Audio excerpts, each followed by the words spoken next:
Menino de 8 anos desaparece na natureza. Imagens mostram que o Bigfoot o levou. Você não vai acreditar no que estou prestes a te contar, mas preciso trazer essa história à tona. O que aconteceu comigo e com minha equipe em outubro passado ainda me assombra todos os dias. Eu era piloto de helicóptero em operações de resgate na montanha e havia voado centenas de missões sem nada mais estranho do que o avistamento ocasional de um urso.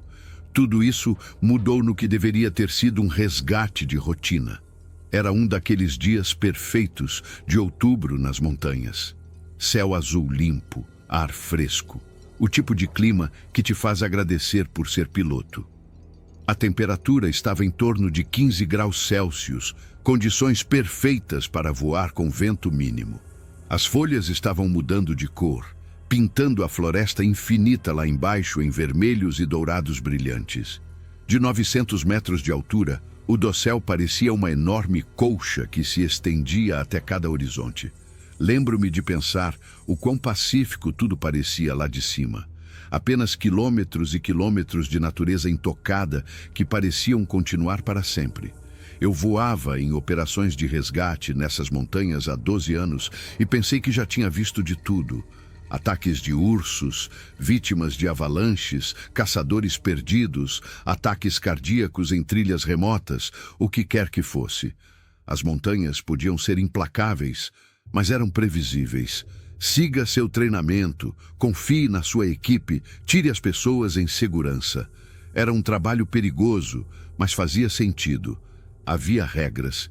Recebemos a ligação por volta do meio-dia, enquanto eu fazia revisões de manutenção de rotina no helicóptero.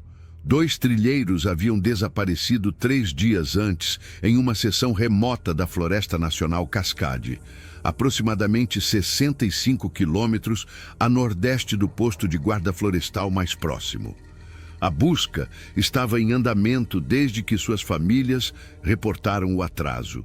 Múltiplas equipes de busca em terra vasculhavam a área, seguindo cada trilha e verificando cada acampamento. A busca inicial cobriu as áreas óbvias, trilhas marcadas, locais de acampamento estabelecidos, lugares onde trilheiros perdidos geralmente apareciam. Mas esses 2 haviam desaparecido completamente. Não havia vestígio em seu acampamento planejado, não havia sinais de seus sinalizadores de emergência, não havia resposta aos sobrevoos do helicóptero ou às equipes em terra chamando seus nomes. Era como se a floresta os tivesse engolido. O avanço veio no 3º dia, quando 2 guarda-florestais veteranos, ambos com mais de 20 anos de experiência nessas montanhas, decidiram verificar algumas das áreas mais remotas, lugares onde trilheiros inexperientes não deveriam ir, mas às vezes acabavam de qualquer forma quando se desorientavam. Esses guarda-florestais conheciam cada crista, cada riacho, cada trilha de caça em centenas de quilômetros quadrados de natureza selvagem. Eles encontraram os trilheiros a uns 25 quilômetros da trilha marcada mais próxima em uma seção da floresta tão remota que nem sequer aparecia na maioria dos mapas topográficos. A área era acessível apenas por helicóptero ou uma caminhada de 2 dias por terreno não sinalizado que exigia sérias habilidades de montanhismo. Como 2 trilheiros recreativos haviam terminado, lá era um mistério em si. Quando os guarda-florestais transmitiram sua localização via rádio, as notícias foram mistas.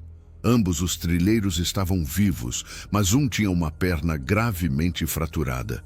Fratura exposta que havia infeccionado durante os 3 dias em que estiveram desaparecidos. O outro trilheiro estava em choque, desidratado, mas conseguia andar. O tempo era crítico para o ferido. A infecção estava se espalhando e, sem atendimento médico imediato, ele poderia perder a perna ou algo pior. As coordenadas que os guarda-florestais forneceram estavam no fundo do que chamávamos de zona morta, áreas tão remotas que o sinal de celular era inexistente e a comunicação por rádio era irregular na melhor das hipóteses. O terreno era acidentado com floresta densa de crescimento antigo, interrompida por ravinas íngremes e afloramentos rochosos.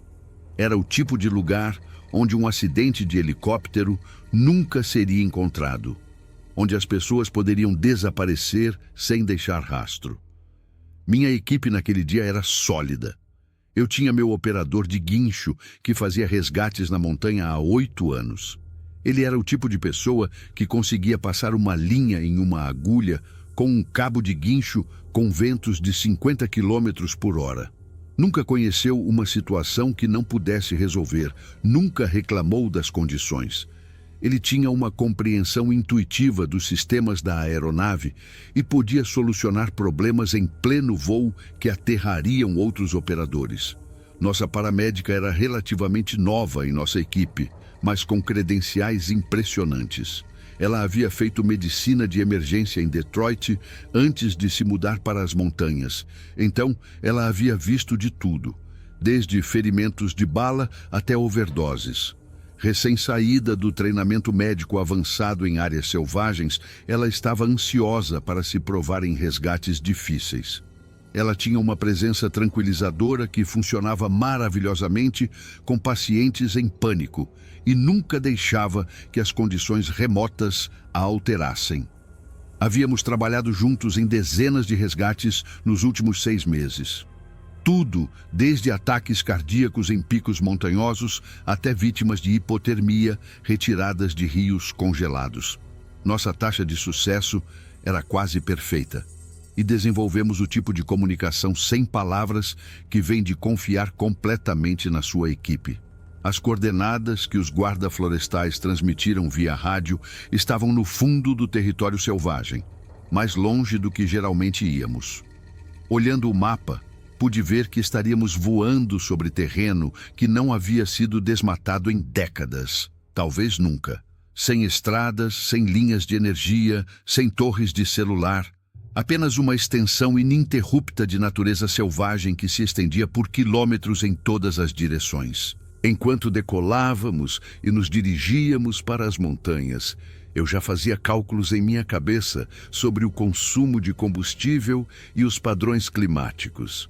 A previsão era boa para as próximas 4 horas, mas o clima de montanha pode mudar em minutos e estaríamos operando no limite do nosso alcance de combustível. Se algo desse errado, se tivéssemos que procurar por mais tempo do que o esperado, poderíamos não ter combustível suficiente para voltar. Os primeiros 20 minutos de voo nos levaram sobre território familiar. Eu podia ver a rede de estradas de madeireiras lá embaixo, as clareiras dispersas e as áreas reflorestadas que formavam um mosaico pelas elevações mais baixas.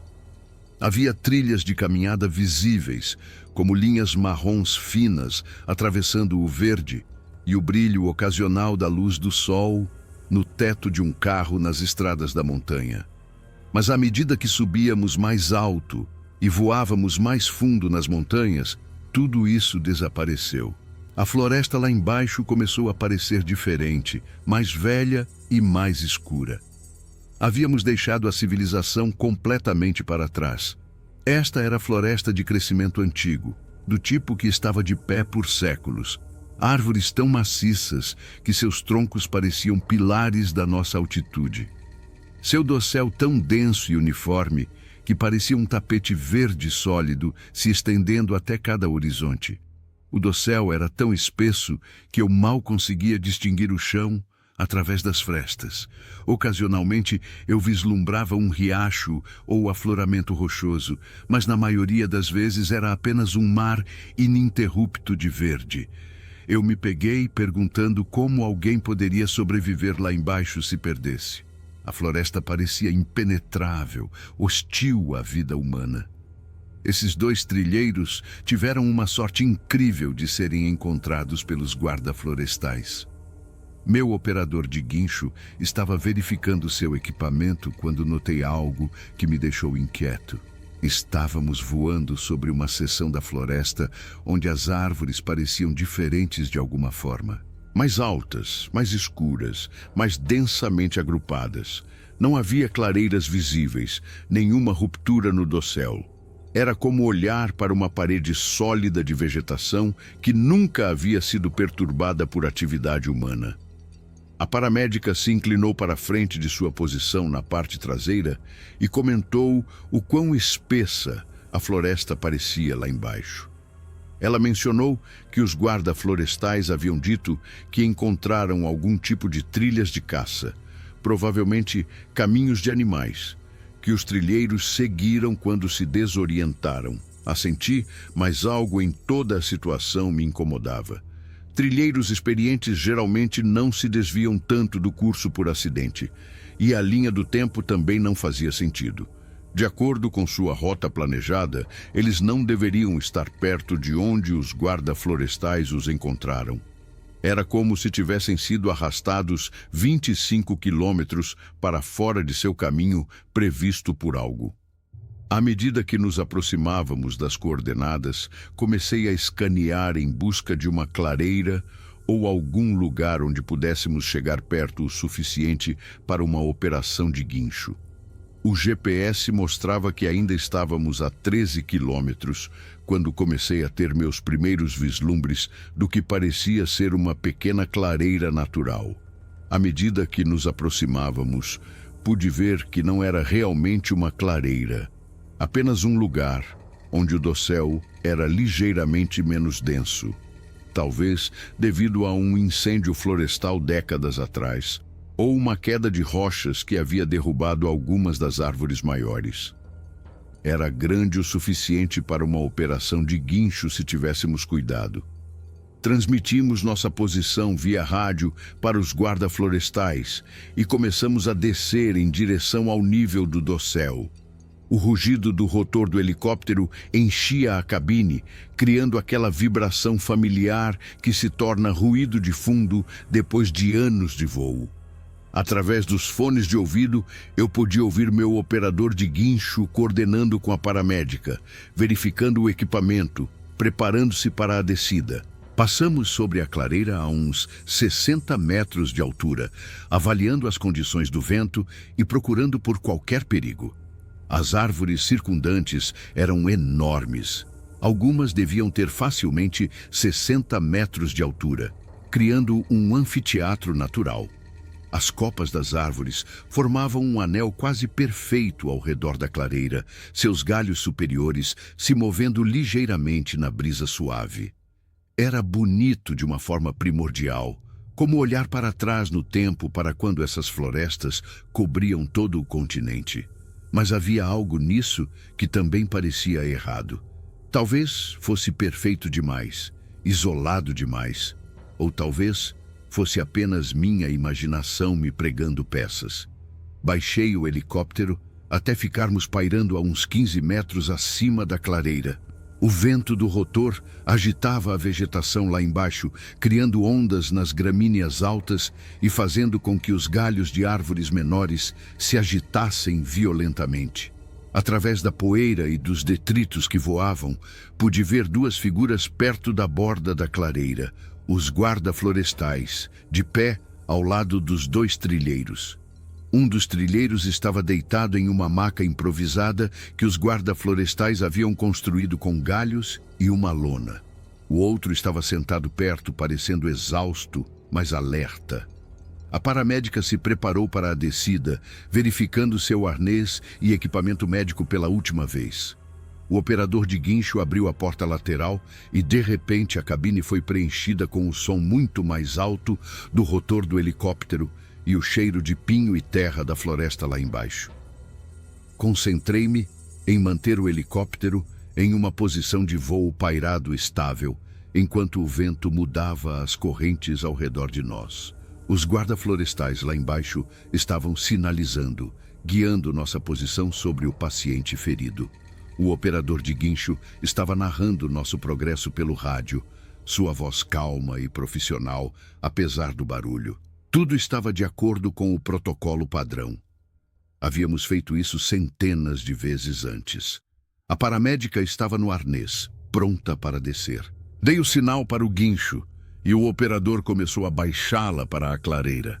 Vi como ela descia, girando lentamente no cabo enquanto baixava. Na metade do caminho, ela fez um sinal com a mão. Tudo certo. Continuei concentrado em manter nossa posição, fazendo microajustes constantes nos controles para compensar as correntes de vento erráticas causadas pelo terreno circundante e nosso próprio vento do rotor. Foi então que vi algo que não fazia sentido. Movimento na borda da clareira, nas sombras profundas sob as árvores. No início, pensei que eram apenas os galhos se agitando pelo vento do nosso rotor.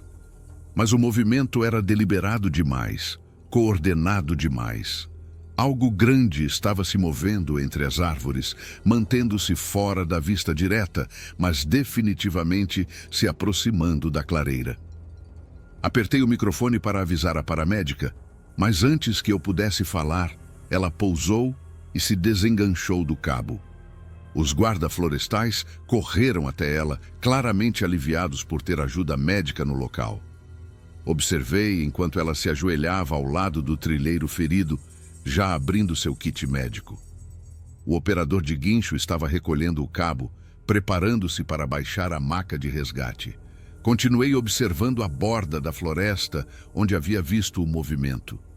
Por um momento, nada aconteceu. Então, o vi novamente, desta vez em um lugar diferente. Algo grande se movendo entre os troncos de árvores, mantendo-se nas sombras, mas definitivamente rondando a clareira. O padrão de movimento era estranho. Fluido demais para ser um urso, deliberado demais para ser aleatório. Seja o que fosse, estava se movendo com propósito, nos estudando. Transmiti pelo rádio para a paramédica, tentando manter minha voz calma.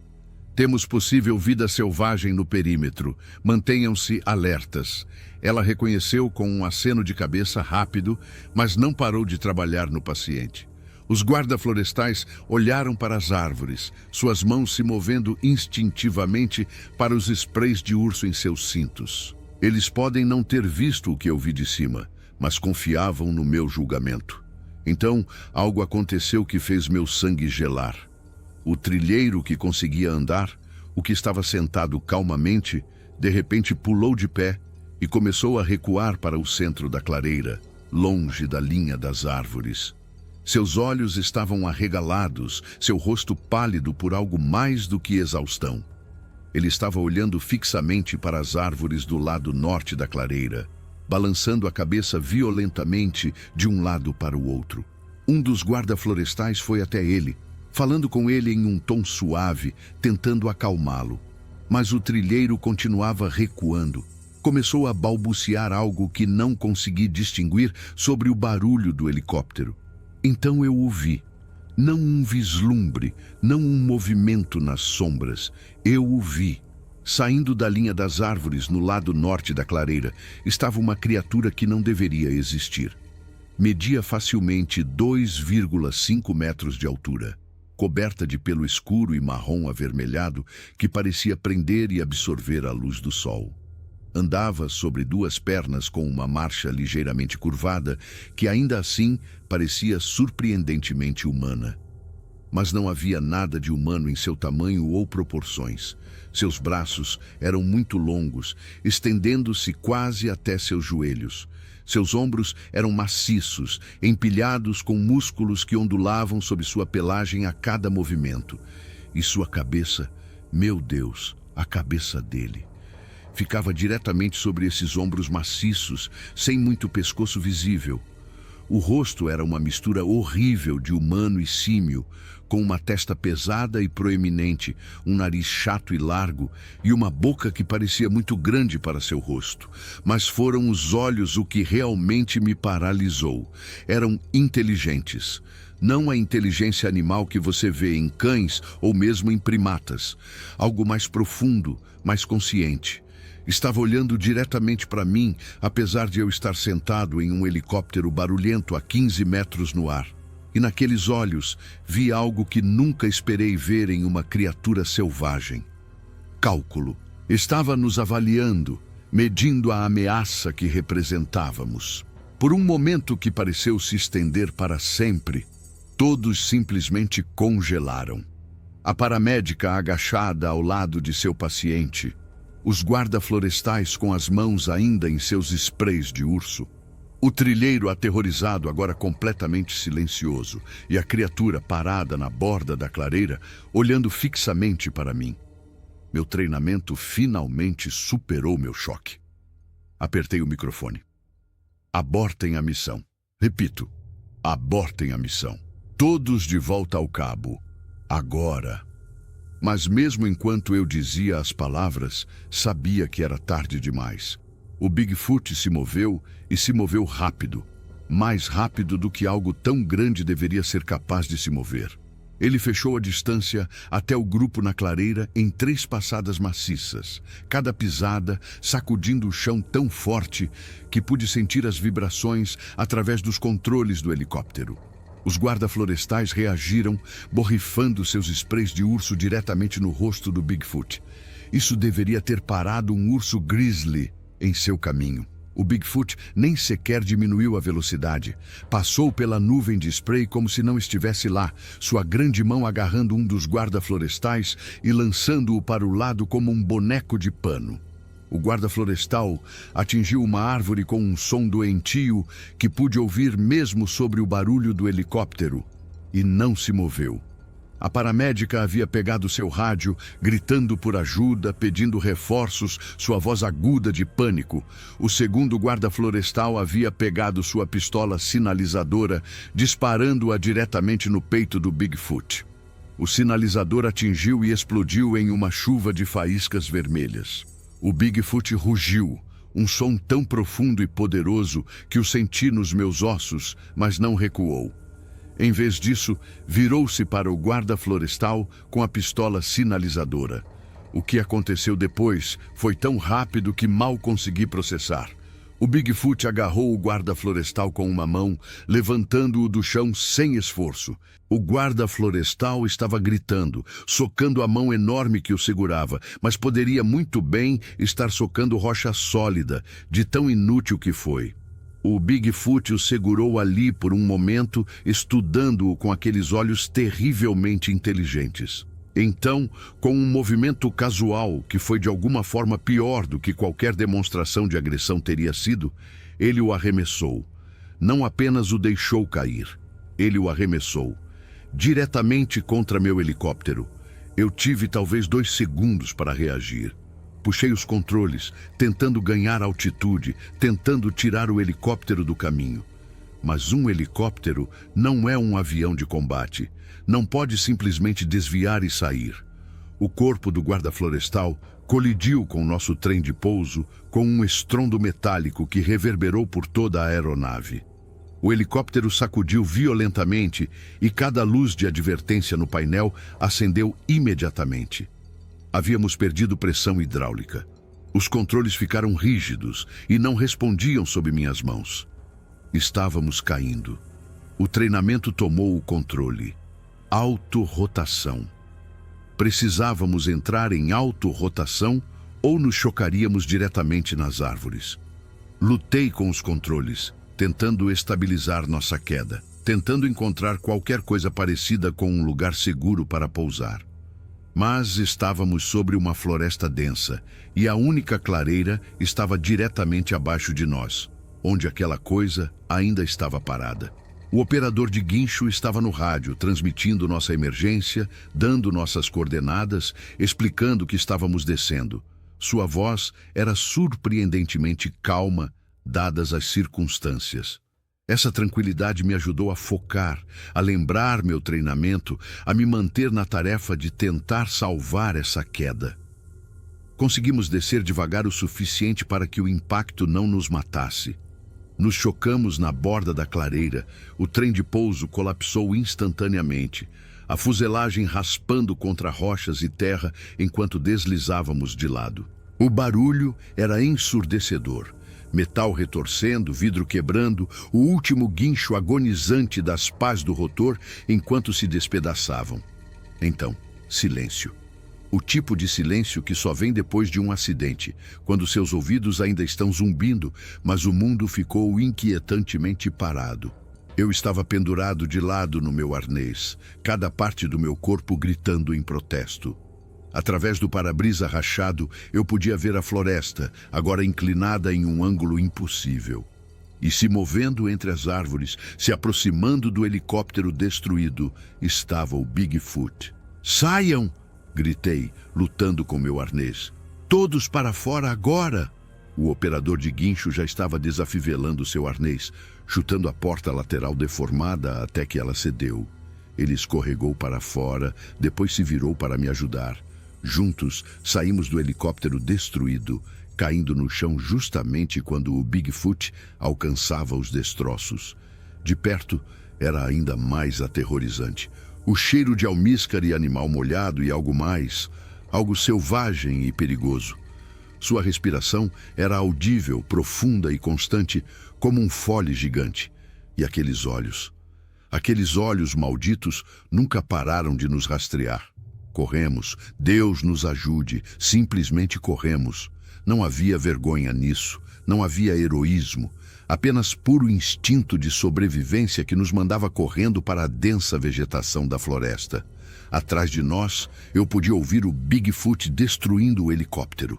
O som do metal se rasgando, do vidro quebrando. Ele não estava nos perseguindo, não imediatamente. Estava destruindo metodicamente nossa aeronave, certificando-se de que nunca mais voaria. Corremos pelo que pareceu uma eternidade, mas provavelmente foram apenas minutos. A floresta era incrivelmente densa, galhos chicoteando nossos rostos, raízes tentando nos fazer tropeçar. Finalmente paramos, ambos arquejando por ar, escondidos atrás de um tronco de árvore caído e maciço. "Onde está a paramédica?" perguntou o operador de guincho entre as respirações. Olhei para trás, na direção de onde tínhamos vindo. Eu não a tinha visto sair do helicóptero. Ela havia sido ferida demais pelo acidente? Havia ficado presa em seu arnês? "Temos que voltar", eu disse. Embora cada instinto que eu tinha estivesse me gritando para correr mais longe, para me colocar em segurança, para colocar o máximo de distância possível entre nós e aquela coisa. Voltamos lentamente para o local do acidente, tentando nos manter em silêncio, usando as árvores como cobertura. Quando chegamos à borda da clareira, o que vi me fez desejar ter continuado correndo. O helicóptero estava destruído além do reconhecimento. Parecia que algo havia simplesmente arrancado pedaços dele, o metal dobrado e retorcido como papel alumínio. Os guarda-florestais jaziam onde haviam caído, imóveis. E o Bigfoot estava parado no centro da clareira, segurando algo. A paramédica. Ele a havia tirado do helicóptero e a estava segurando como uma criança seguraria um brinquedo. Ela ainda estava viva. Eu podia vê-la se mover fracamente, mas estava claramente ferida demais para resistir. O Bigfoot a estudava com aquele mesmo olhar inteligente e calculista que eu havia visto antes. Então, ele fez algo que transformou meu sangue em gelo. Ele chamou. Não um rugido, não um grito animal. Um chamado, profundo, ressonante, modulado com tom e padrão. Estava se comunicando. E das árvores ao redor da clareira, outras vozes responderam. Havia mais deles, muito mais. Eles emergiam da linha das árvores de todos os lados. 5 deles, depois 7, depois perdi a conta. Diferentes tamanhos, desde o que poderiam ter sido juvenis, de aproximadamente 1,80 m, até um maciço que fazia o primeiro que tínhamos visto parecer pequeno em comparação. Eles se moviam com coordenação, comunicando-se com uma mistura de vocalizações e gestos que claramente tinham significado. Isso não era comportamento animal, isso era organização. Era estratégia. O operador de guincho agarrou meu braço. "Precisamos ir, agora." Ele tinha razão. Não havia nada que pudéssemos fazer pela paramédica. Não contra aquilo, não contra tantos deles. Começamos a recuar, movendo-nos o mais silenciosa e cuidadosamente que pudéssemos. Mas a floresta que havia parecido tão densa antes, agora parecia muito rala. Cada galho que se quebrava sob nossos pés soava como um tiro. Cada respiração parecia muito alta. Havíamos colocado talvez 90 metros entre nós e a clareira quando ouvi o grito da paramédica, agudo, aterrorizado, cortado abruptamente. O som assombrará meus sonhos pelo resto da minha vida. O operador de guincho e eu congelamos, olhando um para o outro. Em seus olhos, vi o mesmo horror, a mesma impotência que estava sentindo. Então ouvimos algo mais. Passos, pesados, deliberados, vindo em nossa direção. Estavam nos caçando. Corremos de novo, abandonando toda a cautela em favor da velocidade pura. A floresta se tornou um borrão de verde e marrom enquanto atravessávamos a vegetação. Atrás de nós, os sons de perseguição ficaram mais altos. Não apenas um conjunto de passos, mas múltiplos. Estavam nos flanqueando, nos conduzindo como lobos conduzem um cervo. À frente vi água, um pequeno riacho de montanha cortando a floresta. Sem pensar, nos jogamos nele, atravessando a água gelada até as coxas. Talvez isso despistaria nosso rastro. Talvez nos daria uma chance. Seguimos o riacho rio abaixo por talvez meio quilômetro antes de subir de volta à terra seca. A floresta havia mudado. Mais velha, mais escura, as árvores tão apertadas que mal passava a luz solar. Nos encolhemos na base de uma árvore maciça, tentando controlar nossa respiração, ouvindo. Por um longo momento, não houve nada. Então, em algum lugar à nossa esquerda, ouvimos aquele chamado ressonante de novo. Foi respondido da nossa direita, depois de trás. Estavam nos cercando, estavam brincando conosco. O operador de guincho pegou seu rádio, estava quebrada, destroçada durante nossa fuga pela floresta. Meu rádio havia desaparecido em algum lugar durante o acidente. Não tínhamos como pedir ajuda, nem como dizer a ninguém onde estávamos. Estávamos sozinhos em território hostil, sem armas, sem suprimentos, sem esperança. Temos que nos separar, sussurrou o operador de guincho. Dar a eles 2 alvos, melhor chance para que pelo menos um de nós consiga. Eu queria argumentar, queria dizer para ficarmos juntos, que teríamos mais chances juntos. Mas eu sabia que ele tinha razão. Se ambos fôssemos na mesma direção, nos pegariam juntos. Separados, talvez um de nós pudesse escapar. Poderia contar a alguém o que aconteceu aqui. Assenti. Contagem de 3. Vamos em direções opostas. Procure riachos. Mantenha-se em terreno duro onde não deixe pegadas. Se você sair, diga a eles... Eu sei, ele interrompeu. Eu direi a eles. Apertamos as mãos. Provavelmente as últimas mãos humanas que sentiríamos. Então contamos. 3, 2, 1. Corremos. Eu fui para o leste, ele foi para o oeste. Atrás de nós, ouvi aqueles chamados de novo, mais altos agora, mais urgentes. Eles notaram que nos separamos. Corri até meus pulmões arderem, até cada músculo nas minhas pernas estar gritando por alívio. O terreno inclinava para cima, tornando-se mais íngreme e rochoso. Tive que usar minhas mãos para escalar em alguns lugares, arranhando e agarrando qualquer apoio que pudesse encontrar.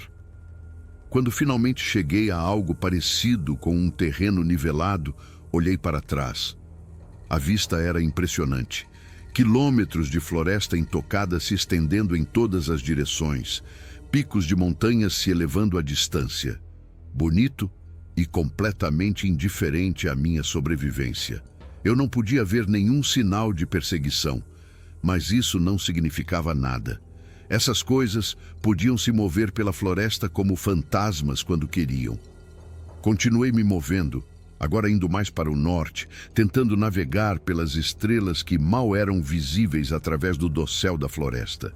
Se eu pudesse continuar indo para o norte, eventualmente alcançaria uma estrada, uma cidade, uma civilização. Só tinha que continuar me movendo, me manter vivo.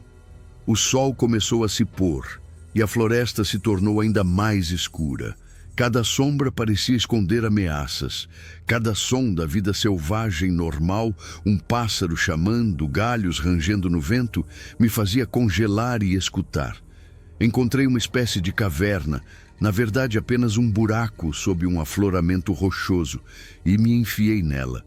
Não era muita proteção, mas pelo menos eu tinha minhas costas contra a rocha sólida. Eu podia vigiar a abertura. Passei aquela noite em um estado entre acordado e dormindo, pulando a cada som. Um par de vezes ouvi aqueles chamados à distância. Uma vez pensei ter ouvido gritos humanos, mas poderia ter sido minha imaginação, poderia ter sido o vento, poderia ter sido minha mente me pregando peças. Quando a luz começou a se filtrar através das árvores, me arrastei para fora do meu esconderijo. Cada parte de mim doía. Eu tinha cortes e hematomas por toda parte. Meu uniforme estava em farrapos e eu estava começando a sentir os efeitos da desidratação. Mas estava vivo. Continuei me movendo para o norte, agora com mais cuidado, agora tentando pensar estrategicamente. Encontrei um pequeno riacho e bebi profundamente, sabendo que provavelmente ficaria doente mais tarde pela água não tratada, mas sem me importar. A sobrevivência agora se tratava de chegar ao próximo minuto, à próxima hora. Por volta do meio-dia do segundo dia, ouvi algo que me fez chorar de alívio. Um helicóptero. À distância, mas inconfundível. A equipe de busca e resgate estava nos procurando. Corri para a clareira mais próxima que pude encontrar, agitando meus braços, gritando até minha voz ficar rouca. Mas o helicóptero nunca se aproximou. Estava muito longe, procurando na área errada. Vi como ele passava para o oeste, depois desapareceu sobre as montanhas. O desespero bateu forte, mas eu não podia desistir. Continuei me movendo. Terceiro dia, quarto dia, perdi a conta. Encontrava bagas que reconhecia como comestíveis dos meus dias de treinamento de sobrevivência. Não era o suficiente, mas me mantinha em movimento. Encontrava riachos para beber e continuava indo para o norte, sempre para o norte. Os helicópteros de busca voltavam ocasionalmente, mas nunca perto o suficiente. E sempre, no fundo da minha mente, estava a pergunta: por que eles me deixaram ir? Aquelas coisas poderiam ter me rastreado facilmente, poderiam ter me pegado a qualquer momento, porque não o fizeram. A resposta, quando finalmente me ocorreu, foi de alguma forma mais aterrorizante do que ser perseguido. Eles estavam me deixando ir, estavam me deixando escapar. Queriam que alguém soubesse o que havia acontecido, queriam enviar uma mensagem: esta é a nossa terra. Afastem-se. No quinto ou sexto dia, já não tenho certeza de qual, finalmente encontrei uma estrada madeireira. Seguindo-a para o leste, eventualmente cheguei a um acampamento madeireiro abandonado. Havia um telefone de emergência no posto de guarda. Funcionava. Liguei pedindo ajuda e desabei. Acordei em um hospital 3 dias depois, desnutrido, desidratado, com uma leve hipotermia e um caso grave de choque. Mas vivo. O operador de guincho nunca foi encontrado. A paramédica nunca foi encontrada. Dos 2 guarda-florestais, um foi encontrado morto no local do acidente, com o pescoço quebrado pelo impacto com a árvore. O outro nunca foi encontrado. Os 2 trilheiros que fomos resgatar também não foram encontrados. Os destroços do meu helicóptero foram localizados, mas o relatório oficial disse que a causa do acidente foi falha mecânica. Perda de pressão hidráulica devido à falha do equipamento. Não houve menção ao guarda florestal arremessado contra nosso trem de pouso. Não houve menção às criaturas. Quando tentei dizer aos investigadores o que realmente aconteceu, me olharam com uma mistura de pena e preocupação. Traumatizado pela experiência, disseram. Alucinações do choque e da exposição. Precisava de tempo para me recuperar, talvez algum aconselhamento. Recebi uma visita de 2 homens de terno que nunca se identificaram adequadamente. Tinham distintivos federais, mas nenhuma agência específica listada. Me sentaram e, muito educadamente, muito profissionalmente, explicaram que minha história oficial coincidiria com o relatório. Falha mecânica, acidente trágico. Qualquer outra narrativa seria vista como evidência de instabilidade mental, o que resultaria na perda da minha licença de piloto, possivelmente confinamento para avaliação psiquiátrica. Para o meu próprio bem, você entende? Eu tinha uma família para pensar, hipoteca, futuro. Não seria mais fácil apenas aceitar a explicação oficial? No início, lutei contra isso. Tentei encontrar jornalistas que ouvissem, investigadores que levassem minha história a sério. Mas os que mostravam interesse, de repente perdiam o entusiasmo depois de algumas ligações misteriosas. Os que pressionavam demais viam suas carreiras inexplicavelmente descarriladas. A mensagem era clara: calhe a boca e siga em frente. Mas não conseguia silenciar isso completamente. Comecei a procurar outras pessoas que tiveram encontros semelhantes. Havia mais do que eu esperava. Pilotos, trilheiros, guarda-florestais, madeireiros, todos com histórias de criaturas impossíveis no fundo da floresta. Todos haviam sido silenciados de uma forma ou de outra. Nos encontramos em fóruns online privados, compartilhávamos histórias, validávamos as realidades uns dos outros.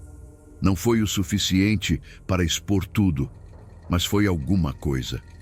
Nos anos seguintes, lentamente reconstruí minha vida.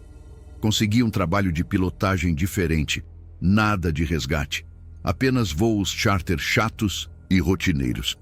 Me divorciei, minha esposa não conseguiu lidar com a mudança em mim, o peso constante do que eu sabia. Fiz aconselhamento, embora nunca tenha conseguido falar sobre o que realmente me incomodava. Aprendi a viver com as lembranças, os pesadelos, a culpa do sobrevivente. Mas nunca parei de investigar. Nunca parei de documentar. Através da minha rede de colegas sobreviventes e crentes, reuni relatórios de incidentes de todo o país. Padrões emergiram. Os encontros ocorriam com maior frequência em áreas específicas.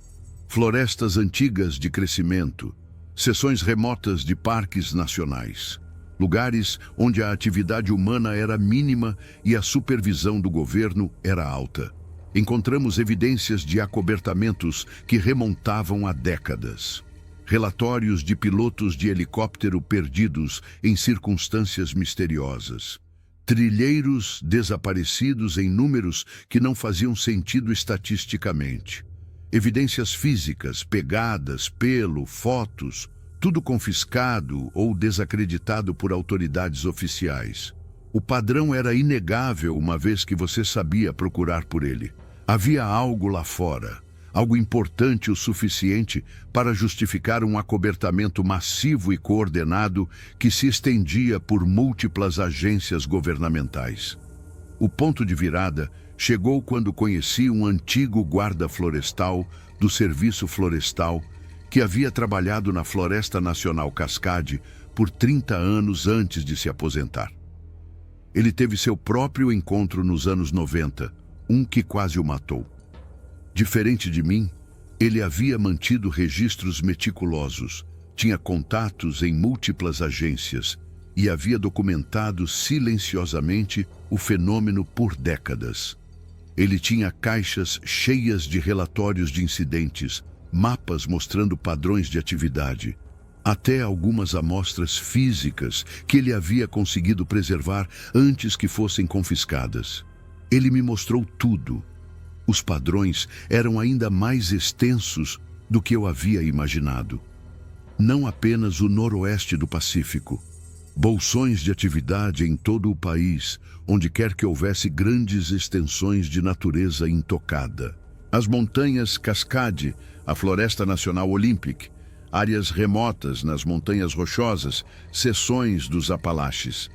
Todas mostravam padrões semelhantes de encontros e acobertamentos subsequentes. O mais preocupante foi o mapeamento temporal. Os incidentes haviam aumentado constantemente durante as últimas 2 décadas. quer mais criaturas estivessem se tornando agressivas ou mais humanos estivessem invadindo seu território, as interações estavam aumentando. E com cada incidente, o acobertamento se tornava mais sofisticado. O que começou como negação simples nos anos 50 e 60 havia evoluído para um sistema completo de desinformação, intimidação de testemunhas e supressão de evidências que envolvia múltiplos níveis de governo. O guarda florestal aposentado me explicou sua teoria. Essas criaturas não eram apenas animais desconhecidos.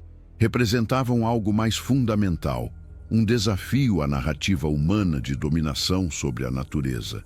Se sua existência fosse reconhecida oficialmente, questionaria tudo, desde a gestão de terras até as políticas de desenvolvimento. Como você justifica o desmatamento ou o desenvolvimento em áreas onde vivem espécies inteligentes não descobertas? Como você explica ter sabido sobre elas por décadas, enquanto mantinha o segredo do público? Era mais fácil, mais politicamente conveniente, simplesmente negar que existissem. Começamos a trabalhar juntos mais de perto, comparando anotações com outros sobreviventes, construindo uma rede de pessoas que sabiam a verdade, mas não podiam ser oficialmente reconhecidas.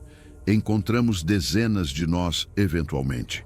Pilotos que haviam sido derrubados, trilheiros que haviam escapado por pouco, madeireiros que haviam sido expulsos de áreas remotas, guarda-florestais que haviam visto coisas que não podiam ser oficialmente reconhecidas.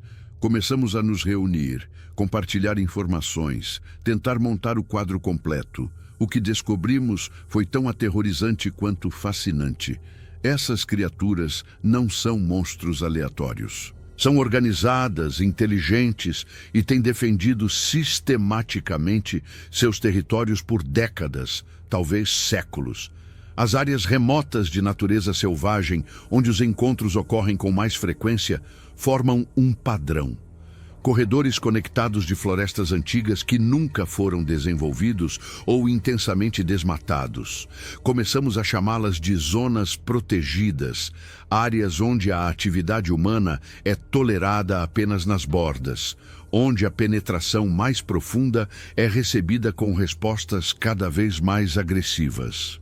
As criaturas parecem ter uma hierarquia com indivíduos maiores e mais inteligentes dirigindo as ações de grupos menores. Usam ferramentas, planejam ataques coordenados e mostram uma compreensão sofisticada da tecnologia e do comportamento humano.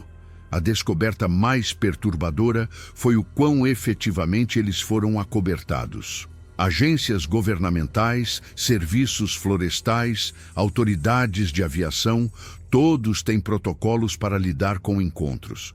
Os relatórios são arquivados, depois enterrados. As testemunhas são interrogadas, depois transferidas ou silenciosamente removidas. A evidência física desaparece em instalações de armazenamento classificadas. A explicação oficial é sempre falha do equipamento, erro humano, causas naturais. Mas temos documentado tudo: fotos, depoimentos, evidência física quando podemos obtê-la, construindo um banco de dados de encontros que remonta a gerações. O que encontramos é que a atividade está aumentando. Mais avistamentos, encontros mais agressivos, mais pessoas desaparecendo em áreas que costumavam ser relativamente seguras. Algo está mudando em seu comportamento. Talvez seja a pressão da expansão humana em seus territórios. Talvez seja a mudança climática afetando seu habitat. Ou talvez simplesmente estejam cansadas de se esconder e decidiram ser mais diretas em sua defesa do que consideram sua terra. Há 3 meses, recebi a ligação que eu temia. Outro helicóptero caído na quase mesma área exata onde minha equipe morreu. Missão de busca e resgate. Piloto experiente. Condições climáticas perfeitas. Os destroços foram encontrados espalhados por uma área ampla, como se tivesse sido despedaçado no ar. Sem sobreviventes, sem causa clara do acidente. Mas um dos membros da equipe de busca encontrou algo que os investigadores oficiais ignoraram. Uma pegada maciça na terra macia, perto dos destroços principais. A fotografou antes que mais alguém chegasse. Depois, passou silenciosamente a imagem através da nossa rede. Era idêntica às pegadas que eu havia visto 5 anos antes. Eles ainda estão lá, ainda defendendo seu território, ainda matando qualquer um que se aproxime demais do que quer que estejam protegendo no fundo dessas florestas antigas. Testemunhei na audiência oficial desse acidente, aderindo à história aprovada sobre falha mecânica e condições climáticas desafiadoras. Mas depois, me aproximei da viúva do piloto que morreu. Disse a ela que entendia a perda dela de maneiras que a maioria das pessoas não podia. Dei a ela minhas informações de contato e disse que, se ela algum dia quisesse saber a verdade sobre o que realmente aconteceu com seu marido, deveria me ligar. Ela me ligou 2 semanas depois. Contei a ela tudo sobre os Bigfoots, sobre o acobertamento, sobre a rede de pessoas que sobreviveram a encontros semelhantes. Ela não acreditou em mim no início. Como poderia? Mas enquanto eu lhe mostrava a evidência que havíamos coletado, os padrões nos dados, os depoimentos de dezenas de testemunhas, ela começou a entender. Ela está nos ajudando agora, usando o acordo de seguro do marido dela para financiar nossa investigação, para apoiar outras famílias que perderam pessoas para essas criaturas. Não estamos tentando provar que eles existem. Sabemos que existem.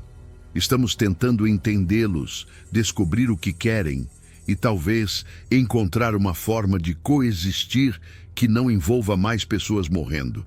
Mas não sou otimista. Essas criaturas estão aqui há mais tempo que nós. Lembram-se de quando essas montanhas eram seu território indiscutível antes que estradas e cidades e helicópteros começassem a cortar seu mundo. Da perspectiva deles, nós somos os invasores. Nós somos os que não pertencem. E eles podem ter razão. Ainda sonho com aquele dia de outubro, com o grito da paramédica, com correr pela floresta com passos desumanos ecoando atrás de mim. Às vezes sonho com o que teria acontecido se eu tivesse ficado com ela, se tivesse tentado lutar em vez de correr. Nesses sonhos, geralmente morro também, mas pelo menos não teria que carregar a culpa de tê-la abandonado. A culpa do sobrevivente nunca desaparece, nem o conhecimento de que há lugares neste mundo onde a tecnologia humana, a inteligência humana, a determinação humana não significam absolutamente nada. Lugares onde regras mais antigas se aplicam, onde somos apenas mais uma espécie lutando para sobreviver em territórios que não entendemos. As pessoas às vezes me perguntam se me arrependo de ter me tornado piloto, se eu desejaria ter escolhido uma carreira mais segura. A resposta é complicada. Voar me deu algumas das melhores experiências da minha vida e também me deu as piores. Me mostrou a beleza das montanhas de cima e me mostrou o horror do que vive em suas sombras mais profundas. Mas principalmente penso nas famílias, nas pessoas que perderam entes queridos para essas criaturas e nunca obtiveram respostas, nunca obtiveram um desfecho. Os relatórios oficiais que culpam a falha mecânica ou o erro do piloto por mortes que foram, na verdade, predação por seres inteligentes defendendo seu território. As crianças que crescem se perguntando por que seu pai nunca voltou de uma missão de resgate de rotina. É por isso que continuo contando a história, mesmo que a maioria das pessoas pense que sou louco, mesmo que me tenha custado meu casamento, minha carreira, minha reputação, porque alguém precisa lembrar o que realmente aconteceu. Alguém precisa testemunhar o fato de que compartilhamos este planeta com inteligências que são mais antigas, mais fortes e muito mais impiedosas do que nós. E alguém precisa alertar as pessoas sobre o que está à espreita nos lugares profundos do mundo e nas florestas que nunca foram desmatadas e nas montanhas que nunca foram escaladas. Porque da próxima vez que você estiver planejando uma aventura na verdadeira natureza selvagem, da próxima vez que pensar que seu equipamento moderno e procedimentos de emergência o manterão seguro em qualquer lugar que você escolher ir, lembre-se desta história. Lembre-se que há coisas lá fora que nos observam há muito tempo. Coisas que consideram nossa presença uma invasão e nossa tecnologia uma ameaça. Coisas que defenderão seu território com um nível de inteligência e coordenação que só agora estamos começando a entender. O helicóptero que caiu há 3 meses foi apenas o último em um padrão que remonta a gerações. Não será o último. Enquanto os humanos continuarem avançando para lugares onde não pertencemos, enquanto assumirmos que nosso domínio sobre a natureza é absoluto, esses encontros continuarão. E cada vez a explicação oficial será a mesma: falha do equipamento, erro humano, causas naturais. Às famílias será dito que seus entes queridos morreram em acidentes. Trágico, mas explicável. A verdade será arquivada em bancos de dados classificados, escondida por trás de classificações de segurança nacional e indiferença burocrática. Mas continuaremos documentando, continuaremos coletando evidências, continuaremos tentando entender com o que realmente estamos lidando lá fora na natureza selvagem. Porque algum dia o padrão se tornará óbvio demais para ser ignorado. Algum dia a verdade será impossível de acobertar. Até então, tudo o que posso fazer é contar minha história e esperar que alguém em algum lugar ouça. Entenderá que da próxima vez que se aventurarem na profunda natureza selvagem, poderão não estar sozinhos e poderão não voltar. As criaturas que mataram minha equipe ainda estão lá fora, ainda observando, ainda esperando.